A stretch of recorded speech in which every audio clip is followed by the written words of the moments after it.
shirkan ayaa ahaa mid ay ka soo qayb galeen mas'uuliyiinta ugu sareysa dowladda federaalka Soomaaliya, wakiil ka socday dowlad goboleedyada, qaramada midowga Yurub iyo hay'adaha xuquuqda aadanaha ka shaqeeya jooga Soomaaliya.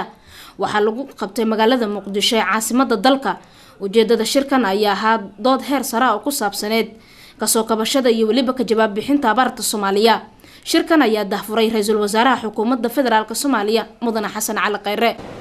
This hall and this gathering again after the December successful conference we've had here again is a testimony that the support that the Somali people are receiving from the international community. We're very grateful for you to stand with us. daahfurka kadib ra'iisul wasaaraha ugu horeyn meesha ka hadlay ayaa jeediyay khudbad dhinacyo badan taabanaysa, isla markaana dhanka kale waxa halkaas ka hadlay mas'uuliyiinta ka socday beesha caalamka. marka uu shirka soo dhamaaday ayaa waxa saxaafadda shir jiraad u qabtay Mudane Xasan Cali Khayre oo ra'iisul wasaaraha xukuumadda federaalka Soomaaliya, waxaana uu xusay in ujeedka shirkan uu ahaa sidii looga hortagi lahaa ama looga gaashaamo lahaa abaarta daran ee soo martay dalka sanadii 2016 iyo 2017. isagoo sii hadlayay ra'iisul wasaaraha xukuumadda federaalka Soomaaliya ayaa xusay in loo baahan yahay in la maalgeliyo beeraha si loogu iibgeeyo ayuu yiri dalalka kale.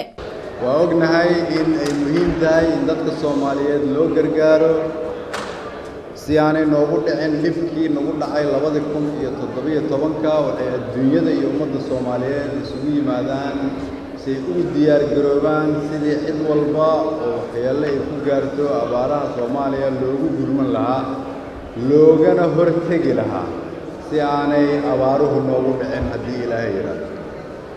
madaxda adduunyada ka timid ee annagu waxaan isku raacnay in dadkana loogu gurmado iyadoo laga faa'iideysanayo khibraddii aan soo marnay 2017 oo ay adduunyadu u aragtay inay ahayd markii ugu wanaagsaneed ee waddanka Soomaaliya iyo dunida inteedaba laga sameeyo gurmad ay dawladda iyo adduunyada iyo shacabka Soomaaliyeed kulligood isu yimaadaan sidii ugu fiicnaydna loogu najaxo.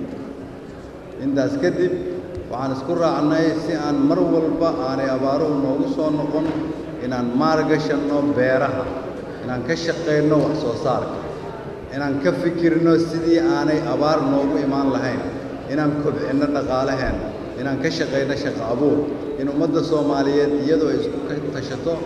adduunyadu waxa kale soo dhaweeyeen qaabka ay u shaqeyso xukuumadda iyo dawladda Soomaaliyeed. Faaduma Cabduqaadir Xasan, KGS TV, magaalada Muqdisho. ha hilmaamin subscribe iyo like say dhiirigelin inoogu noqoto muuqaalada cusub ee faa'iidooyinka iyo qiimaha leh ee joogta